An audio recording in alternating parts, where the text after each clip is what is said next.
Сен осыған дейін өзіңді дамыту бойынша талай кітап оқыдың, ютубтағы видеоларды көрдің, тиктоктан сенің рекомендацияңда мотивация туралы көп дүние шығады. Сол видеоларда айтылатын дүние, сол кітаптарда айтылатын дүниенің сен уже барлығын білесің. Не слушай никого, кто скажет, будто ты чего-то не можешь. Даже меня. Поставил цель, добейся. И точка.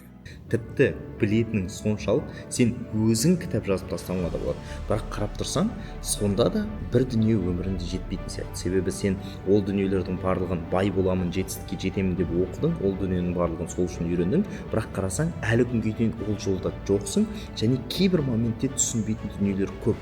Не жетпей тұр деп ойлайсың? Менің пікірімше, бұл жерде сол кітаптардың барлығы, сол видеолардың барлығы бір ғана дүниені ұмытып кетеді. Олар шабуылға көп көңіл бөледі. Сен мынаны істесең жетістікке жетесің, мынаны істесең бай боласың, мынаны істесең $1 миллион табасың, бірақ нені жасамау керек екеніне көп көңіл бөлмейді. Бірақ өмірде жасаумен қатар жасамау да өте маңызды. Итак, кто хочет начать сегодня? Енді футболдың матчын елестетейікші.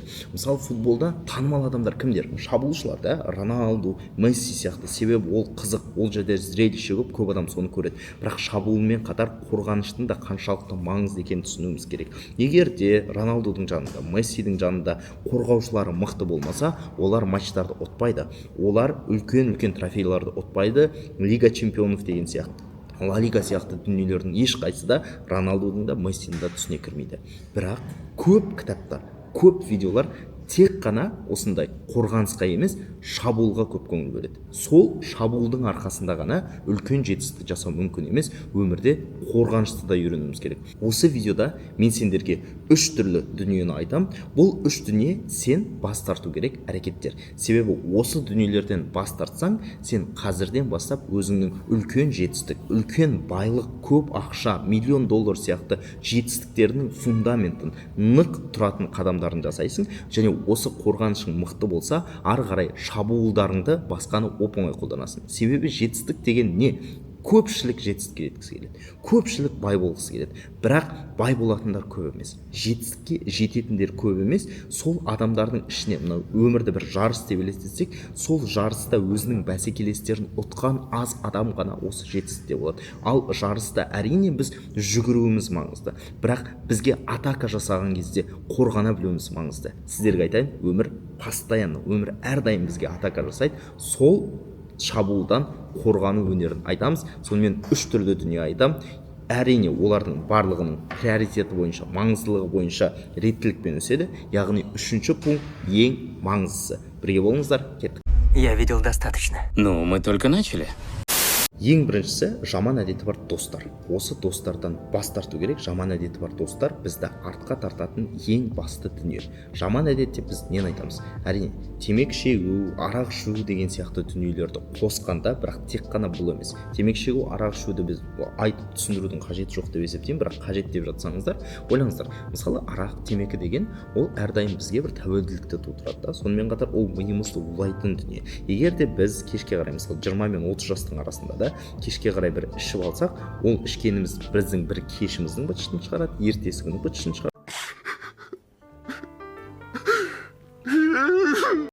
Сонымен қатар денсаулығымызға да кері әсер етеді. Біз тұрған кезде ішпейтін адам бізден тереңірек ойлана алады, бізден жақсырақ көре алады, стратегиясы бізден мықты бола алады, яғни бізден жақсырақ әрекеттер жасай алады. Ал бағанағы айтқанды еске түсірсек, жетістік деген ол басқалармен жарыстан тұрады да. Ол енді біреулер айтады, ой сен жарыспа, өзіңмен ғана жарыс, басқа дүниелерді айтады, бірақ өмірдің шындығы сол. Өмірде біз қоғаммен өмір сүреміз. Қоғамның жоғары жағына шығу үшін, осы қоғамдық орнымызды табу үшін біз осы қоғамдағы қабылданған жетістіктерді жасауымыз керек. Қоғамда басқалар жасай алмайтын дүниелерді жасауымыз керек. Ал егер де ішіп алып мас болып жүрсек, басқалардың миы таза кезінде бізден жақсырақ әрекет жасайтыны дұрыс та. Бірақ сонымен қатар тек қана арақ пен темекі емес, сол достардың әдеттеріне де басты назар аудару керек. Егер де сенің айналаңда анандай достар болса, қазір бір үңіліп көрші айналаңа. Айналаңда анандай достар болса, мынау бизнесмен болып кеттің ба не? Все, бізге енді тегін бір дүние бересің, немесе мынау блогер болып кетіпті. Қараңдар, біздің блогер осы бізге реклама жасап бартермен деп, сондай дүниелерді олар не үшін айтады? Олар сенің жасағаныңды өздері де жасағысы келеді, бірақ батылы жетпейді. бір шетінен соны қарайды, бірақ түп санасында ол саған там өзінің санасымен жақсы ойнауы мүмкін, бірақ түп санасында көреді. Егер де сен оның жасай алмайтын дүниесін жасасаң, сен жақсырақ нәтиже көрсетесің, жақсырақ жетістікке жетесің, ал ол өзін сенімен міндетті түрде салыстырады. Өздерін де қарап көрсең болады. Кез келген адам өзінің достарымен салыстырады. Ол өзін сенімен салыстырған кезде өзін ущербный сезінгісі келмейді. Былай айтқанда лох сезінгісі келмейді. Сондықтан оның ең бірінші выгодасы сен басынан бастап жатқан кезде сені өтірік қалжыңның артына тығылып, мынау блогер болып кетті, бірден болып кетті деп сені артқа тартып тастау, сенің мотивацияңды алып алу. Біз достарды жақсы көреміз, бірақ түсінуіміз керек, кей достар жаудан да жаман болады. Қазақта жақсы сөз бар да, іштен шыққан жау жаман деп. Кей достар жаудан да жаман әрекет етеді, осындай достардан бас тарту керек. Тек болған әдеттер емес, сонымен қатар әртүрлі, міне қазір мен бірнеше тізімді айтып шығайын, айналаңда ондай достар болса, солардан бас тарта бер. Мысалы, бизнес бастасаң, сол бизнесіңда тауарыңды 2 есе 3 есе бағамен алудың орнына, досым маған скидка берші, немесе маған тегін берші, досымсың ғой, саған ақша төлемейтін шығармын деп айтатын достар, олар сенің өсуіңе ешқандай көмектеспейді. Сонымен қатар аты жөні жоқ жинала беретін достар болады, бос әңгіме айтып, давайте машинамен шайықта багажниктің артында тұрайық, күні бойы сол багажниктің артында тұрады, ананы жамандайды, бос әңгіме айтатын достар, уақытын бос өткізетін достар сені жақсы нәтижеге жеткізбейді. Миллионы приходят, уходят, не в них счастье. Үшіншіден, әйелдерді құрметтемейтін достар. Мысалы болады ғой, ол қыз деген мынандай, ана қыз мынандай. Досым қызға бола не, маған осындай жасайсың ба, тағы да басқа әңгімелерді айтады да. Так вот, әйелді құрметтемейтін адам ол мықты отбасын жасай алмайды. Немесе біз енді менің оқырмандарым арасында көбіне ер адамдар ғой, бірақ мысалы қыздар болса ер адамды құрметтемейтін достар да, мысалы там мужчины такие бірдеңе әңгімелерді айтады да, осындай.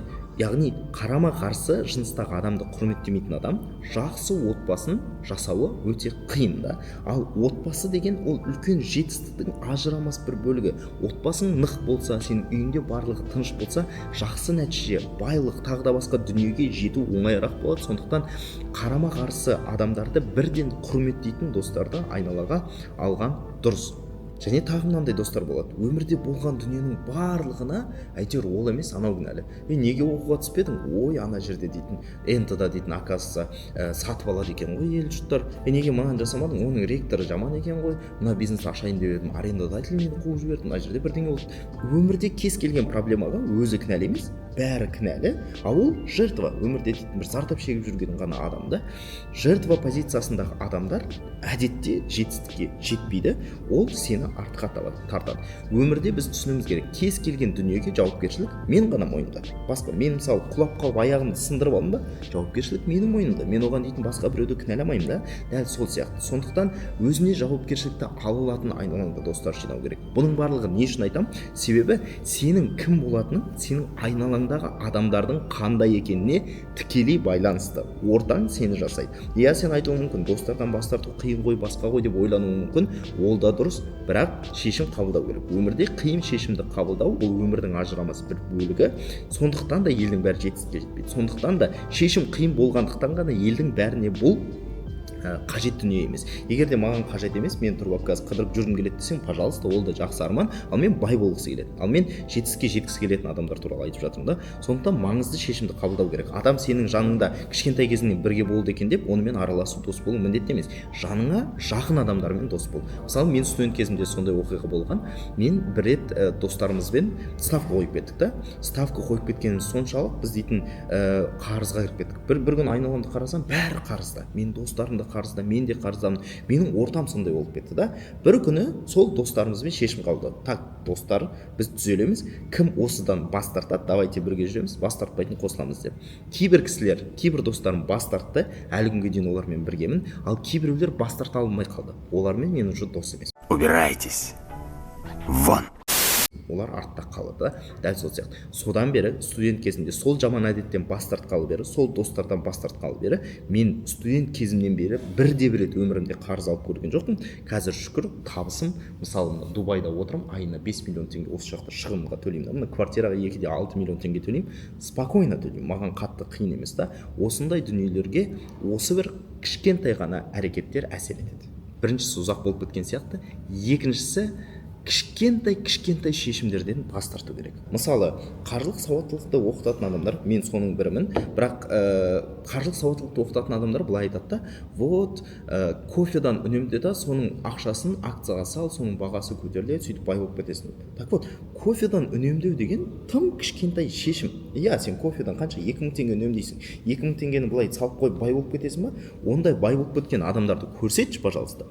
Жоқ ондай бай болып кеткен адамдар да. Яғни ол тым кішкентай шешім. 2000 теңгенің шешімімен басты қатыруға болмайды. Лучше ішіп үйреніп қалдың ба, сол кофеңді іше бер. Бірақ сол жерде сен ақшаны үнемдеме, мына миыңның энергиясын үнемде. Сол энергияны үлкенірек шешімдерге жұмса. Одан да сен дейтін мысалы дұрыс инвестиция жасап, S&P 500 ба немесе NASDAQ ба, оған дейтін сен 2000 теңге салсаң да бірдей шешім қабылдайсың, 200 мың теңге салсаң да бірдей шешім қабылдайсың да. Сондықтан сен күнделікті кофедан үнемдеймін дегенше айдың басында тұр жалақыңды алдың, мысалы 400 мың теңге, 400 мың теңгенің 100 мың теңгесін айталық та, 100 мың теңгесін инвестицияға салып таста, болды. Қалғанын жұмсай бер, кішкентай шешімдерді қабылдаудың қажеті жоқ. Алдын ала жоспарлап ал да сол жоспармен жүре бер. Немесе осы мені көретін кісілердің арасында жастар көп қой, сол жастардың ішінде қазір мынандай әңгімелер көп жүреді да, вот свиданияға барған кезде счетты қыз төлеу керек па, ұл төлеу керек па, кім деген сияқты, немесе бөліп төлеуіміз керек па деп. Так вот, ондай ойланатын жігіттер болса, мені көрмеңдер. Менің пікірімше, қыз бен жігіт свиданияға барды ма, міндетті түрде жігіт төлеу керек. Неге? Менің мамам солай тәрбиелеген, менің айналам солай тәрбиелеген. Ол жауапкершіліктің бір бөлігі да. Яғни мен кішкентай бір счетты кім төлейді деген сияқты анау қызбен ортасында талас болғанша мен одан да төлейін, жауапкершілікті өзім алайын. Бір шетінен әйелді де сыйлаймын, екінші шетінен мен өзімді де сыйлаймын да. Өзім сондай жауапкершілікті алып, любой жерде счет төлеуге дайын болатындай жұмыс жасай аламын. Мен сөйтіп кім төлеу керек деген шешімдерді қабылдап отқанша, одан да үйге барайын да қалай көбірек ақша табамын деген шешімді қабылдайын. Ол маған миым екеуіне мидың бірдей энергиясы кетеді. Бірақ мына жердегі менің миымның жұмсаған дүниесі өте маңыздырақ. Сол арқылы мен көбірек ақша табамын, сол тапқан ақшамды көбірек инвестиция жасай аламын. Сондықтан кішкентай шешімдерді қабылдай беруден бас тарту өте маңызды. Мелочный болмау деген өте маңызды. Үшіншісі, менің ойымша бұл ең басты дүниелер, басқаларды таң қалдыруға тырыспау. Мен бұл туралы рилста түсіргенмін, бірақ бұл жерде айтып өтейін да, тереңірек кішкене. Басқаларды таң қалдыру деген не? Мысалы, ол тек қана ақшаға байланысты емес, әртүрлі ситуацияда кездеседі да. Біз өзіміз шешім қабылдамаймыз, басқалар таң қалады екен деп шешім қабылдаймыз да. Мысалы, кейбіреулер басынан бастап сондай әдетке үйреніп кетеді. Мысалы, жұрттың баласы дегенді ести береді ғой. Оқуға түсетін кезде осы ата-анам қуансыншы деп оқуға түседі. Немесе менің ата-анам аналарға барып мақтансыншы деп оқуға түсетіндер бар да. Бәрібір оның қысқа уақыттық результаты болуы мүмкін, қысқа уақытта балалар бәрі вау деуі мүмкін, бірақ сен сол жерде 4 жыл оқисың да, 4 жыл оқисың, сондықтан сен білуің керек. Жай ғана мына қысқа уақыттық ата-ананың мақтануы 4 жыл оқуға тұрмайды. Одан да өзіңе ыңғайлы оқуды таңда. Сол жерге түс, тіпті ол престижный болмасын, басқа болмасын, бірақ сенің карьераңа жарамды болса, жеткілікті да. Одан бөлек тек қана оқу емес та, мысалы киім алатын кезде басқалар вау десінші, мынау қандай бренд киіп алыпты деп айтсыншы деп, ақшасын жетпей тұрса да бренд киімдерді алады. Бұл дегеніміз Gucci, Chanel'ді алма дегенді білдірмейді. Просто ақшаң жетіп тұрса, соның бір бағасын қарайсың, киімнің бағасын 10-ға көбейтесің, 10-ға көбейтілген ақшасын қазір-ақ төлей алсаң, онда сатып ала бер. Киімге байланысты. Телефон, iPhone аласың да, iPhoneға ақшаң жетпей тұрса, оны алудың қажеті жоқ, бірақ iPhone'ның бағасын қазір 3-ке көбейт, ақшаң жетіп тұрса, iPhone'ды ала бер да.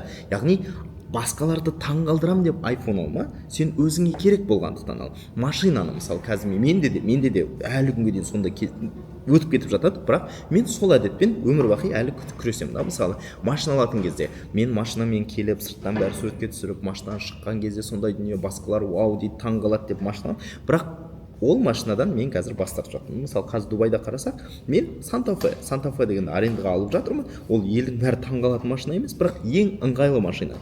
Алматыда, бірақ осыған дейін мысалы Maybach алдым, әлі тұрды ана жерде. Ең ыңғайлы машина емес та, мысалы сондай дүниелер. Яғни сол қате шешімдер көп ақшаны талап етеді, көп ақшаны шығарып алады. Сөйтіп қалтамызда ақша тұрмайды. Ал біз жаңағындай екінші пункттағысай кішкентай дүниелерден үнемдегенше осындай басқаларды таң қалдырудан үнемдегеніміз дұрыс. Таң қалдыру бізге керек емес. Таң қалдыру үшін той жасайды кредитқа.